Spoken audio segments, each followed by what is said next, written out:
લોકોને તેડીને આવી તો રસ્તામાં ફ્રૂટવાળા ઊભા હતા તો મેં ફ્રૂટ લઈ લીધું. જો બેગ પણ રસ્તામાં જ મૂકી દીધું છે ભાઈએ. હવે જો ફ્રૂટમાં છે સ્ટ્રોબેરી અને જામફળ. આજે ઢોકળા બનાવવાનો પ્રોગ્રામ છે એટલે ઢોકળા માટે મેં છે ને ઢોકળિયું ગરમ થવા પણ મૂકી દીધું અને લસણની ચટણી પણ બનાવી છે અને હમણાં જમી પણ લેશું. ઢોકળા માટે અંદર છે દૂધી, મેથી અને કોથમીર ને લસણ. 2 થાળી પહેલા મૂકી દઈએ કેવા થાય છે અને ઈનો પણ નાખી દીધો છે અંદર. હવે ઢોકળા માટે અંદર છે ને મસાલો થોડો સ્પ્રિંકલ કરી દીધો ઉપર એટલે થોડા તીખા તીખા સરસ બને. હવે આપણે અમુક લોકો ખાય નહીં એના માટે કોબીજનો સંભારો બનાવશું અને રોટલી બનાવશું. અને કોબીજનો સંભારો રોટલી કરી પણ નાખ્યા મેં. હવે જો અમે ઢોકળાની મોજ લઈ રહ્યા છીએ ત્રણેય મા દીકરો. એક બાજુ હિતાંશુ બેઠો છે, એક બાજુ ભૈલો બેઠો છે ને એક બાજુ હું બેઠી છું.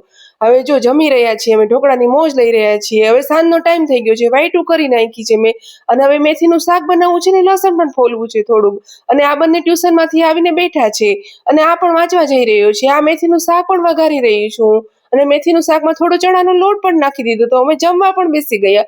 ભાખરી બનાવી નાખી અને પાપડ પણ શેકી નાખ્યા હતા અને મેથીનું શાક સરસ બન્યું હતું.